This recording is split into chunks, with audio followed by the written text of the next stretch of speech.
I've been looking at a couple of things, and since the NFL draft was last night, so I I figured with what's going on in North Korea with Kim Jong Un,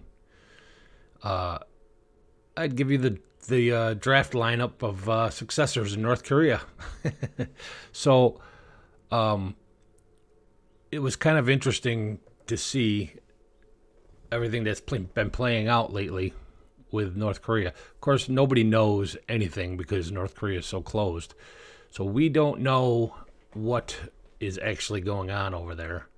The report says that he had a heart condition and had open heart surgery, and his recovery isn't going so well.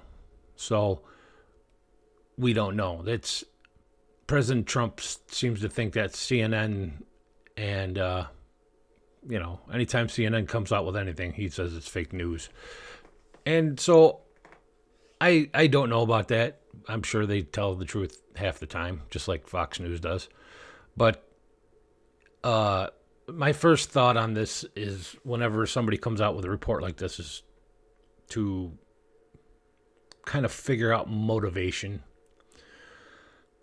on why they would fake it. We already know from the Iraq War with the weapons of mass destruction and how much they pushed that to get us into that war that they don't care. They definitely work for the New World Order, big world government people, whoever they are. We definitely know that. So whenever a narrative gets passed, starts getting pushed, I always have to look at motivation. And I couldn't really figure out why they would push this at this time.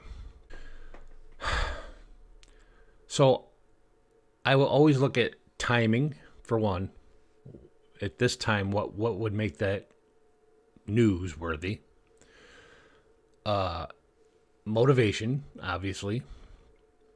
Why they would push this, and a couple other things that popped through my mind. But the only thing I couldn't really come up with any kind of narrative for them to do that. The only thing, because CNN tries to make Trump look bad no matter what. No matter what, they do, that's their thing. The man could cure cancer and they'd still come up with a reason why he didn't do it sooner or why he did something to make this a bad story. That's obvious. I mean, if you're paying attention at all, it's obvious that they do that. It's like watching two kindergartners fight over a glass of milk or something, and it's disgusting half the time. But the only thing I could think of is there's a couple of reasons. And the only one that really sticks out in my mind is that's even viable is that maybe if it is true that they could use this to make him look bad, maybe to get somebody, and I'll go through some of the people later on, but maybe he could, maybe they could get one of these other guys in power that hates Trump also, and they could stop the talks and stop, which would condemn a whole country. But I really don't think they care because they didn't care about the people in Iraq. And we went over and bombed the hell out of them and killed millions of people in Iraq, innocent people. So to condemn a whole country of Koreans would be nothing to them. They don't care. They don't care. I know you can tell me I'm full of shit, but it's true. It's true. These people do not care. Do not care about anybody else besides themselves. Do not care. So that's the only thing. There's only two scenarios I could come up with, and that would be that this actually happened and they're using it, or there was an actual coup in North Korea because there was a lot of power players in North Korea that didn't want any of these talks to happen, and they were completely anti-American people. It's really the only two scenarios I could come up with, and seeing that we're kind of economically being devastated by this coronavirus. Well, let's put it the correct way. Our economy is being devastated because of the over authoritarian way that they're handling this coronavirus. Our economy is weakening, so maybe it might be a right time for them to pull this coup so that if anti-American power player gets into power, we're kind of going to be powerless to do anything about it. But there's a couple other situations, the things that in the draft here that could happen that might be good or bad for North Korea. So we'll talk about them. All right. So the first one that I see that's kind of obvious, but it's not really feasible, is Kim Jong Un's sister, and that would be this person. It's Kim Yo Jong. It's his sister, and she's been quite the right-hand man to Kim Jong Un pretty much his whole life. They went to school together in Switzerland, but the problem is that she's a woman in a country that doesn't respect women. So, could she take over, and would she be an effective leader? I doubt they would allow her to take over. She's definitely the next in line successor in the family, but since we really don't know too much about how their politics works, they call it a Democratic Republic of People's Korea or whatever it is. But the Democratic part is that the people don't vote for the party votes, and so yeah, it's kind of democratic as they're elected, but they're elected by the higher ups, and not they don't get to vote in North Korea. The people don't get to vote. They don't go to the polls and get to vote for their next leader. So it's not very democratic at all. I don't know why that name is even part of their. I don't even know why that's in their name. So, anyways, she was pretty integral in the talks with Xi Jinping and with Donald Trump. She's been to both summits.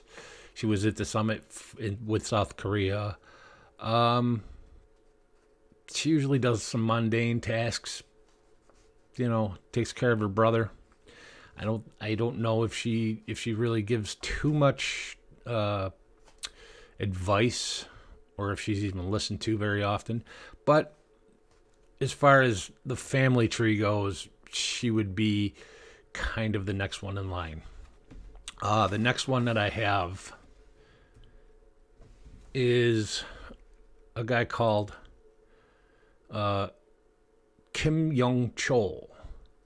Now, Kim Jong-chol is the hardliner in chief. They call him the hardliner in chief, and he's played an instrumental role in North Korea's ballistic missile escalation towards the U.S.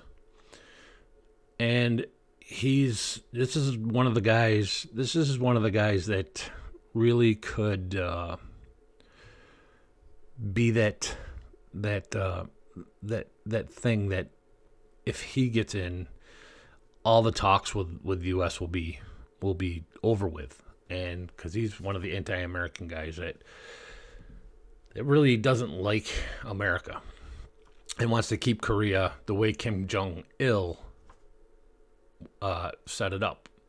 Kim Jong Un, I think, has kind of swayed away from his father's, rule, and that's another reason why I think the murder of his uncle was and this is total speculation because I have no idea. Obviously, I have no idea, but looking at it from the outside, maybe I'm being an optimist here that maybe his uncle was still part of the old regime. So maybe that he took him out because he wants to change Korea. Since he went to school in Switzerland, maybe he sees the Western style of life and kind of likes it and, wants a little piece of it. But this guy won't have it. This guy is a hardliner. And whether he could get in or not, I mean, he's pretty old now. Whether they'll take an older gentleman to put into power, if he gets in, the people of North Korea are screwed again, very screwed. So, my optimistic hopes are that he doesn't get in. Kim Jong Un also has a couple of kids, but they're very young, so I don't think that's. It could be that this guy takes over until one of his oldest son, which I think is rumored to be around 10 years old right now.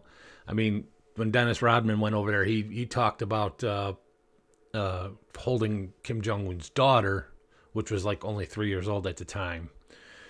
But there is an oldest son who is like 10 right now at this point.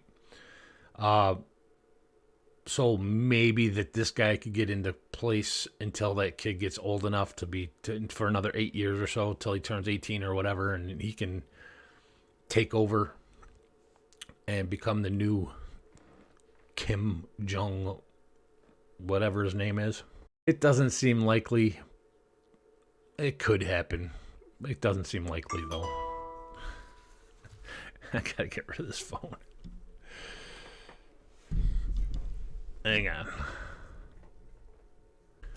All right. It doesn't seem likely, but it could happen. It doesn't really seem like it would be that likely to happen. So after that, we have this young man. This guy is an interesting story. He is a really interesting story. His name is Kim Han Soo. So,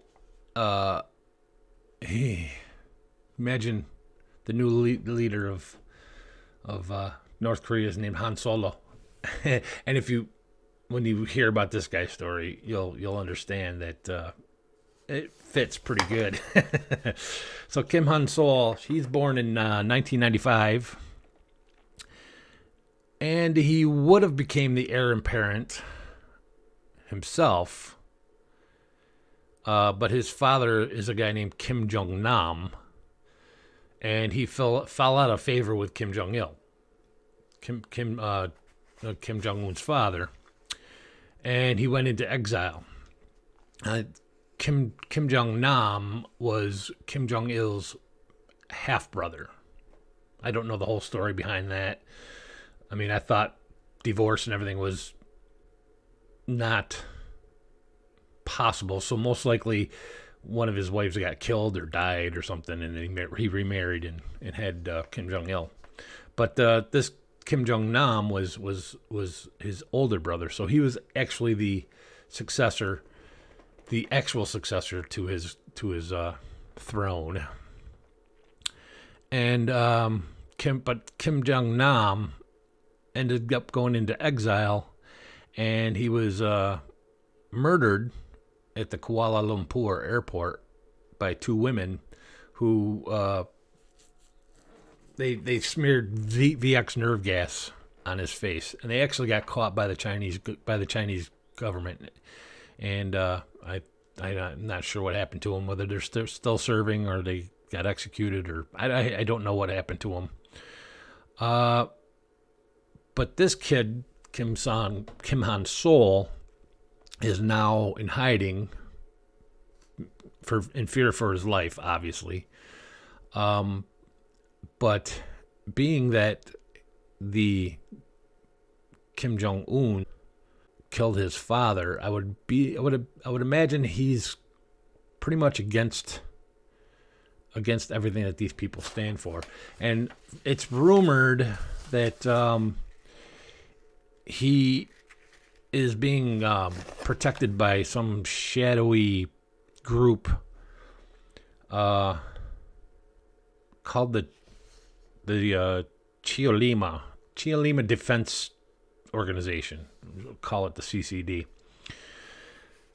And what these people, the CCD is an organization of North Korean defectors who want to bring Korea back to where it was. Korea used to be called Joseon. So they want to bring Joseon back, which would be uniting North and South to get Korea back together again. They are a powerful group, and they're said to be protecting this kid. They're said to be protecting this kid. So if they're protecting this kid, then they have big influence on him. And if he is agreeing to what they're talking about, if he's part of this CCD, then him getting into power would be immaculate for the people of North Korea. In my opinion, it would be perfect. It would be the perfect scenario. Now, how he gets back into the country and how he gets into power is a different story, because you're going to have to go up against the whole power structure of Korea to actually do it. If he can make a case that he is the heir apparent to the seat, and he can get the people behind him enough to where the people would stand up and fight to get him into power, well, that'd be an interesting scenario and be an interesting story and be something to watch. It would be something to watch. I'm kind of hoping that happens. I'm really kind of hoping that happens. Come on, Han Solo. Come out of hiding, dude. Come on. Come out of hiding. Let's do it. Let's do it. Even if Kim Jong Un isn't dead, let's get this started. Let's do it. Let's start talking about it at least, and maybe we can get the word out around North Korea, and get the people on your side. All right, the last one that I saw that was really kind of even viable, but not really. It's like the long shot. This is Kim Jong Un's brother, Kim Jong Chol. Now, this is his older brother, and Kim Jong Il decided not to put him into place because he called him girlish. Reports are out now that this guy has a family. He's got a wife and 2 kids, and he's, pretty much a normal guy. The thing I love about this guy is that he's a guitar player. He loves to play the guitar. Eric Clapton was one of his favorite guys, and he's gone to like a couple Eric Clapton concerts and things like that in London.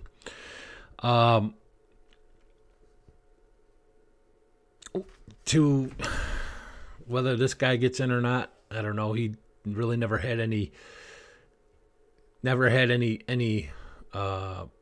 thoughts of being able to go into politics. He never liked politics. So he's probably not interested in it. But that doesn't mean he couldn't get talked into it. And if he's a guitar player and he's laid back like that, and I think he'd be great.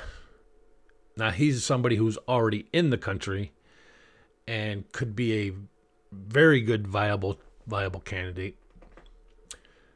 Of course, this is me just talking optimistic about all of this because I have no idea. This is me trying to come up with a scenario to get the Kim Jong whatever's out of power. I don't know what you call them. I don't know what you would call them. But that's it's kind of my lineup. One thing I do want to see is I don't want to see this anymore. This is none of you have ever seen this. This is a picture of North Korea at night. You can see this is South Korea in Seoul. Here's North Korea. Here's China. Pyongyang, which is the capital of North Korea, is the only one that's lit. The only one that has power at night. Pretty much. I mean, there's a few little spots here and there, but pretty much it's completely dark. And I am really tired of seeing stuff like this happen to these people. Really tired of it. So I'm one of those guys that think that if Donald Trump can fix this, if Donald Trump can fix this and bring them into the 21st century, at least bring them into the 20th century or the 19th century for that matter. If he can bring them into the 21st century with us and free these people, get these people out of this horrible, horrible situation, then I'm all for it. I'm all for it. I hope he does well. I really hope he does well. At least he's talking. But if Kim Jong Un actually passes away, we don't know what's going to happen after that. And I'm hoping that one of these other guys don't get into power. That one of these younger guys who are actual successors and can claim it will actually step up and do what they have to do to get the power. Now, there could be a couple of other scenarios which are really far-fetched. Not far-fetched, but there's a couple other scenarios that could happen, like China stepping in and taking over. I mean, you could talk about Taiwan and Hong Kong, but those are still, no matter how you feel about it, they're Chinese states. Taiwan. Everybody always told me, if you want to go to Taiwan, if you want to see ancient Chinese culture without the communism, then you need to go to Taiwan. And of course, everything that's going on in Hong Kong right now, we all know.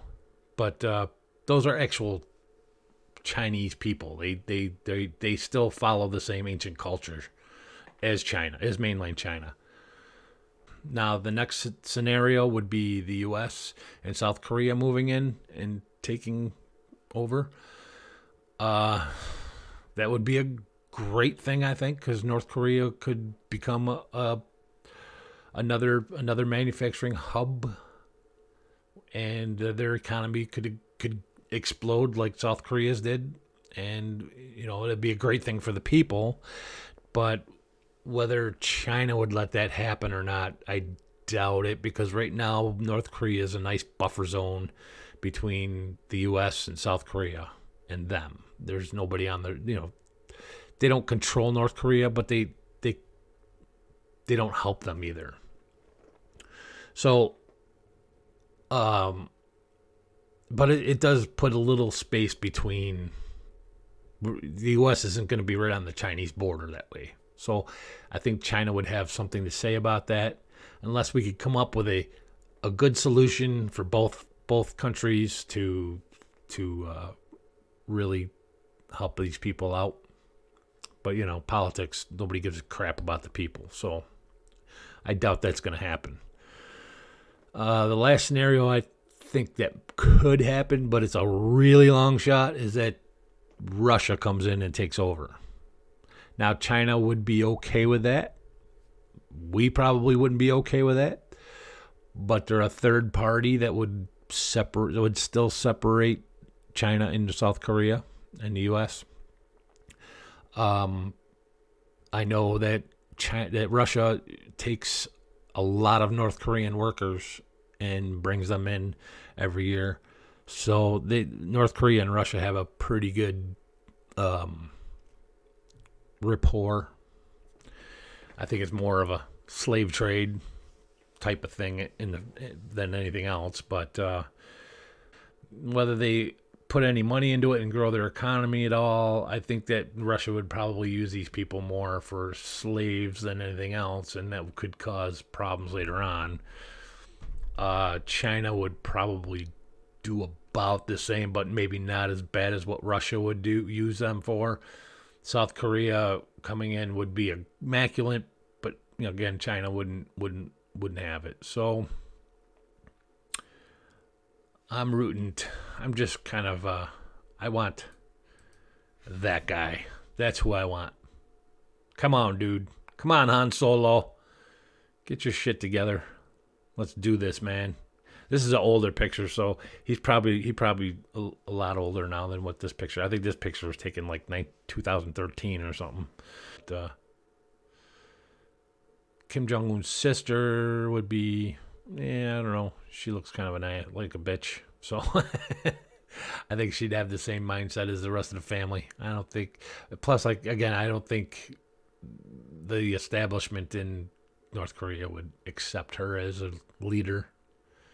So, that's about it for now. So,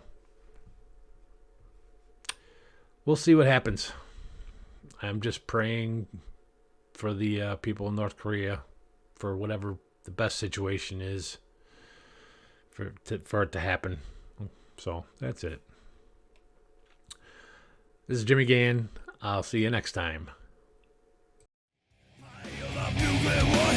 The weapons of mass destruction, the missiles are on the Lord's band, and pointed